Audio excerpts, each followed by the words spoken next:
اعوذ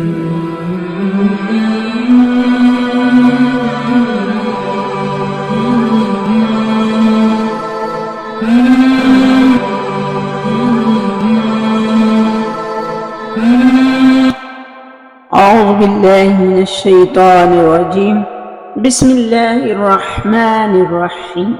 امام زین العابدین رضی اللہ عنہ فرماتے ہیں، جب نوح علیہ السلام کشتی بنا رہے تھے تو ایک مومنہ بوڑھی عورت روز اللہ کے نبی کے پاس اپنی گٹھڑی لے کر آتی اور کہتی، اے اللہ کے نبی، کب کشتی روانہ ہوگی؟ نوح علیہ السلام فرماتے، ابھی دیر ہے۔ وہ عورت شام تک بیٹھی رہتی اور پھر اٹھ کر چلی جاتی۔ ایک دن نوح علیہ السلام نے فرمایا، اے عورت، جب جانا ہوا تو تمہیں بتا دیا جائے گا۔ یہ عورت واپس چلی گئی اور انتظار کرنے لگی کہ کب نوح علیہ السلام بلائیں گے۔ اس دوران عذاب آ گیا اور کشتی روانہ ہو گئی، لیکن نوح علیہ السلام نے اس عورت کو نہ بلایا۔ ظاہری طور پر نوح علیہ السلام کو اس کو بلا دیا گیا۔ جب طوفان تھما تو ایک دن نوح علیہ السلام کے دل میں محبت اٹھی کہ شہر کو دیکھوں۔ جہاں سے چلا تھا وہاں آئے اور قریب جا کر دیکھا تو ایک جھونپڑی میں دیا جل رہا تھا۔ نوح علیہ السلام یہ دیکھ کر چونک گئے کہ روح زمین پر کوئی ایسا گھر بھی ہے کہ اتنے عظیم طوفان کے بعد بھی جس میں چراغ جل رہا ہے۔ انہوں نے وہاں تکبیر بلند کی تو وہ عورت سامان لے کر آ گئی اور کہنے لگی، یا نبی اللہ، کیا کشتی تیار ہے؟ چلیں۔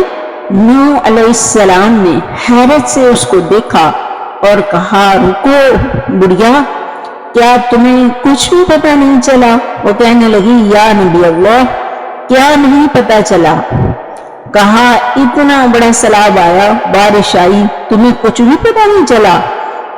بڑھیا کہنے لگی، یا نبی اللہ، بس ایک دن بادل گرجے تھے اور کچھ ہلکی سی پھوار پڑی تھی۔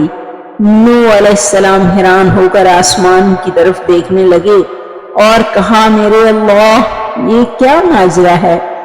اللہ تعالیٰ نے نوح علیہ السلام پر وحی بھیجی کہ اے میرے پیارے نبی، اس عورت کے دل میں چونکہ تمہاری محبت تھی اور تم نے اسے پابند کر دیا تھا، اور چونکہ تمہارا اس سے وعدہ بھی تھا کہ نجات کی کشتی میں اسے لے جاؤ گے، تب جب کہ تم نے اپنا وعدہ پورا نہیں کیا، لیکن اے نوح علیہ السلام، میں تو تمہارے وعدے کا ذمہ دار تھا، اس لیے میں نے اس بڑھیا تک عذاب پہنچنے ہی نہیں دیا۔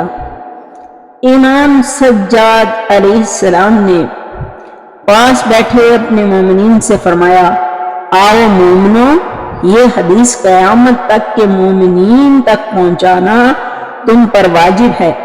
انہیں بتا دو کہ جس نے ہم سے محبت کی، قیامت کا عذاب ضرور آئے گا، لیکن جیسے اس بڑھیا کو پتہ نہیں چلا، ہمارے مومنین کو بھی پتہ نہیں چلے گا کہ کب قیامت آئی اور کب چلی گئی۔